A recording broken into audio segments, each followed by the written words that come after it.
Hey guys, what's up? So, I hope you saw my first video on fiscal policy. Continuing with the series of fiscal policy, this is by me, that is Ayush Sanghi. As you know, that I am a CA by background. I've taught at CSC study circles. And this initiative of making education free for all is a revolutionary initiative by an academy. So we are making this quality accessible education for all of you. This is our Facebook URL, so you can write, like, comment, subscribe, anything that you would like us to do. Continuing with fiscal policy, understanding the concepts such as surplus and deficit. Surplus. What do we literally mean by surplus? Something which is in excess, something which is more. Whereas what is deficit? Something which is less. It is not as much as it is required. So from fiscal policy point of view, we have two types of concepts as we discussed in the earlier part: revenue and expenditure. On the last working day of February at every single year, you may have seen that government declares a document which is loosely known as budget. As per the constitution, the same document is known as annual financial statement. What we quote in the annual financial statement are the expenditures as well as the revenues. So the revenues and expenditures are quoted in the annual financial statements. But there are times where the revenue might exceed the expenditure. So government's only source of revenue, that is taxes, and expenditure that the government is making for welfare, subsidies, etc. If the revenue is in excess of expenditure, it is known as surplus. But if the expenditure is in excess of revenue, it is known as deficit. So excess of expenditure over revenue results in deficit. On the basis of these basic meanings, we come to the budgetary allocations. So this is the code word that I've written over here, BDS, with respect to budget. So what does B stand for? B stands for budget or balanced budget. Balanced budget. What do we mean by balance? There is a balance in the budget, which means revenue is equal to expenditure. Whatever you earn, you are spending everything. There is no less or no more kind of scenario.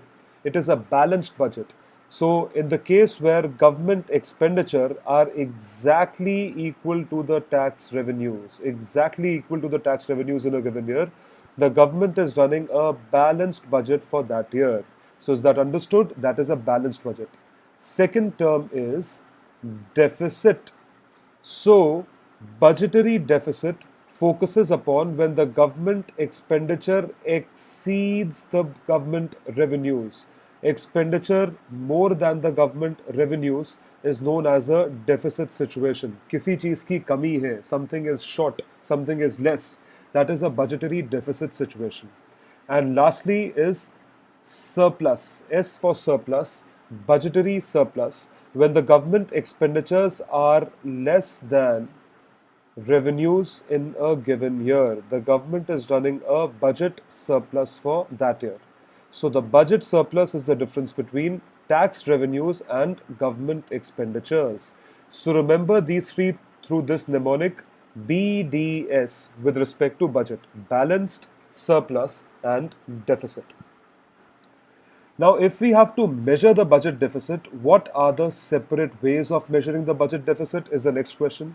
We know that there is deficit, but how do we measure it? कैसे पता करते हैं? We measure it on the basis of the kind of expenditures. So, as we discussed in the last part or the first part of fiscal policy, there are certain expenditures such as revenue expenditures, certain are capital expenditures. So, on the basis of type of expenditure, revenue and capital, we decide whether it is a revenue deficit or a fiscal deficit or a primary deficit. Primary deficit is only an extension to these two deficits. What we have to understand are revenue and fiscal deficit. Revenue and fiscal deficit. So, what is revenue deficit? Let's understand. Revenue deficit refers to excess of government's revenue expenditure over revenue receipts. When the revenue expenditure exceeds revenue receipts, what we get is revenue deficit. Revenue deficit. So, as you remember that revenue expenditures are the kind of expenditures which are day-to-day expenditures, salaries, pensions, defense, etc. These are revenue expenditures. So all these kind of expenditures are considered to be useless expenditures. Why I say useless is that they don't add anything to our economy. So what is the implication on the Indian economy of revenue deficit? What is the implication? What does it imply? What effect does it have? Let's read this. Revenue deficit includes only such transactions that affect the current income and expenditure of the government. Only current. This year's income and this year's expenditure. So this year's expenditure would be running of parliament, payment of salaries, payment of pensions, etc. Only current income. When the government incurs a revenue deficit, it implies that the government is dis-saving. Government is dis-saving and is using up the savings of other sectors. So let's say in the year 2015-16, although this is not over, there was a revenue deficit, which means that revenue expenditure was greater than revenue receipts. So it means that expenditure is greater, receipts are less. So where do you get the excess money for meeting this expenditure? You get it from other sectors. You get it from the capital surplus. You get it from the capital surplus. So what is capital surplus? Capital receipts minus capital expenditure gives us capital surplus. This surplus is used to meet the expenditure, that is excess expenditure in terms of revenue. So dis-saving and is using up the savings of other sectors of the economy to finance a part of its consumption expenditure. One thing that you can add to this, that consumption expenditure for the current year, only for the current year. This situation means that the government will have to borrow not only to finance its investment but also its consumption requirements, as simple as that. If they have to meet their revenue expenditures, they have to borrow money, as simple as that. This will lead to a buildup of stock of debt and interest liabilities. तो कहाँ से borrow करोगे आप? You will either take a loan or you will take the surplus of any other kind of expenditure, any other kind of expenditure or revenue. So if you take a loan, it would add to the interest liabilities or it will add to the debt. कोई ना कोई उधार आपके ऊपर चढ़ेगा ही if you borrow. So this forces the government and eventually to cut the expenditures. In order to reduce this debt and interest liabilities, government cuts such revenue expenditures in order to match revenue receipts and not borrow. So government does not want to borrow, which is why it would cut its revenue expenditures. Since a major part of revenue expenditure is committed expenditure, this term you would come to hear in polity. So Roman that recorded a lecture in polity. It includes a concept by the name of charged expenditures. So the charged expenditures are committed. They are as per constitution, something which has to be done. Salaries of CAG, Comptroller and Auditor General, CVC, CEC, Supreme Court judges, running of the parliament. All these are committed expenditures. They cannot be reduced. Over and above something that can be reduced has to be cut. So often the government reduces productive capital expenditure or welfare expenditure. As you know, we are a welfare state, so we spend lots and lots of money on welfare. MGNREGA, National Food Security Act, that too for 67% of the total population. So we spend a lot on welfare. We have to cut our expenditures from there. This would mean lower growth and adverse welfare implications. So as you know that we are a social state and a populist state, so this would have a negative bearing on the political party that has taken this measure. Coming to the second type of deficit, that is fiscal deficit. Now, mind you, we have done revenue deficit. The second type of expenditure that we did in the first part was capital expenditure, that was giving out of loans, long-term loans was capital expenditure, and receipt of loans or selling of any asset resulted into capital receipts. So, if the capital expenditure exceeds capital receipts, it would result into something known as capital deficit, but there is no such term in economics such as capital deficit, so do not confuse something like capital deficit. Yes, there can be a surplus in capital account, there can be a surplus over here which will be used to bridge the gap of revenue deficit, but there is no term as capital deficit, so do not use this term. I request you, do not even say this term. It would sound very absurd. Coming to the second deficit, fiscal deficit, very, very popular measure. You may have heard in the news hundreds of times. What is fiscal deficit? Fiscal deficit is the difference between the government's total expenditure and its total receipts excluding borrowings. So what is government's total expenditure? Total expenditure includes revenue expenditure plus capital expenditure. Total receipts include revenue receipts plus capital receipts. When we take the difference of the two, and if expenditure exceeds revenue, what we get is fiscal deficit. Fiscal deficit. So let's read the definition of gross fiscal deficit. It says total expenditure, which is revenue expenditure plus capital expenditure, minus revenue receipts plus non-debt creating capital receipts. Very, very important point. It's a 5-star point. Non-debt creating capital receipts. Those receipts that do not create a debt. So for example, if the government takes a loan from IMF, World Bank, that is regarded as a capital receipt, but it creates debt. ये उधार लग कर देगा government के ऊपर. If it creates a debt, then it will not give a true picture. It will not give a true picture of the Indian economy. We can say we borrowed 1,000 million from the World Bank, and then we can say we have a huge fiscal surplus. But that is incorrect. That fiscal surplus is because of this excessive loan. You have to service this loan. अगले साल इस पे interest pay करना पड़ेगा. वो कहाँ से लाओगे? Hence, we specifically exclude non-debt creating, we include only non-debt creating capital receipts, which is why we exclude debt creating capital receipt. Is that understood? Please remember this concept, very, very important for PT, and as well, an explanation could be asked in mains also. Non-debt creating capital receipts are those receipts which are not borrowings, so which are genuine receipts, जो आप deserve करते थे. Therefore, they do not give rise to any kind of debt. Example, recovery of loans. You had given earlier loans and you recovered them. Proceeds from disinvestment in PSUs. ONGC has disinvested its 10% stake. So earlier, government held 100% stake. Now it has disinvested 10%.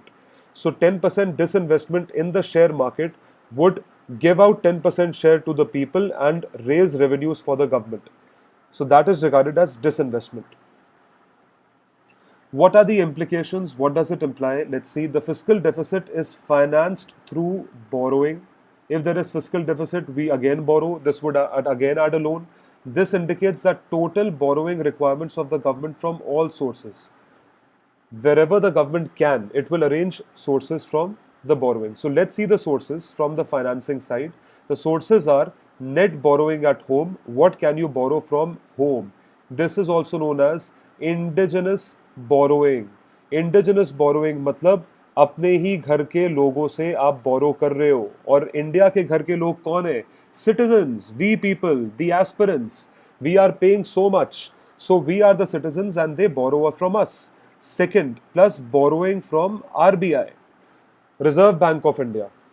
And thirdly, borrowing from abroad, the agencies where World Bank, IMF play a important role. So these are the things that again give us the fiscal deficit. So whatever you have borrowed, you are financing your deficit from these sources. So these are the borrowing sources. Broadly remember all these sources for exam.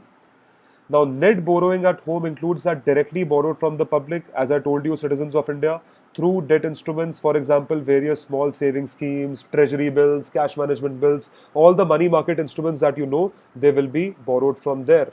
And indirectly from the commercial banks through SLR. So SLR, as you know, we had discussed in monetary policy that SLR is for purchase of government securities. So when the government issues securities, it asks commercial banks to purchase. So they raise indirectly money from SLR. The gross fiscal deficit is the key variable in judging financial health of the public sector and the stability of the economy. So if the fiscal deficit is less, then you can say we are very, very healthy. We are stable. If the fiscal deficit is more, and to finance that excessive deficit, you are taking all the more loans, then it's said that we are still unhealthy. Coming to the third form of deficit, that is known as primary deficit. Nothing new, only an extension to the earlier deficit. So primary deficit, please read, borrowing requirements of the government includes interest obligations on accumulated debt. So whatever government had borrowed earlier, it has to pay interest on that. That is regarded as interest on accumulated debt. The goal of measuring primary deficit is to focus on present fiscal imbalances. Now, whatever we had earlier, and we are paying interest on that, that wouldn't be a very proper measure. Hence, in order to calculate primary deficit, we deduct net interest liabilities from gross fiscal deficit, only to exclude the interest liabilities which would arise on accumulated debt. So if we have removed them, what we get is primary deficit. This is all the more true and fair view of the Indian economy, true and fair view. So now you can understand, you can even explain it to your friends, relatives, parents, whenever you read in the newspaper. So if somebody tells you revenue deficit, you can counter question him and ask for fiscal deficit. If someone tells you fiscal deficit, then counter question him and ask primary deficit. This is a very true measure that is used. So the primary deficit is used to obtain an estimate of borrowing on account of current expenditures exceeding revenues. It is simply fiscal deficit minus interest payments. Net interest liabilities consist of interest payments minus interest receipts by government on net domestic lending. So whatever the government had lent to state governments, whatever it has received from them, difference with interest payments. So whatever we are taking net of that. Net of that. Next, if there is a deficit, if there is revenue deficit, if there is fiscal deficit, if there is primary deficit, then such kind of deficit has to be financed. What are the sources? We discussed one of the sources to be borrowing from various sources such as RBI, domestic borrowing, etc. So deficit is a practice in which a government spends more than it receives as revenue. We have discussed. Difference between the above is made up by borrowing or minting new funds. Minting new funds. Let's see how. Although budget deficits may occur for numerous reasons, the term usually refers to conscious attempt to stimulate the economy by lowering tax rates or increasing government expenditures. So any kind of deficit can be overcome by making new funds available for the government to spend. So this would result in deficit financing. The best example is borrowings, etc. When you borrow, you are only trying to finance your deficit. That kind of borrowing and deficit financing will give, or it will stimulate the economy. How to finance such deficits? How do we do it? Budgetary deficits must be financed either through taxation, what they charge from us, people, citizens of India, from manufacturers, from industrialists, from everyone. Taxation. Second is borrowing, loans from all three sources, RBI, citizens, and international organizations, or printing money.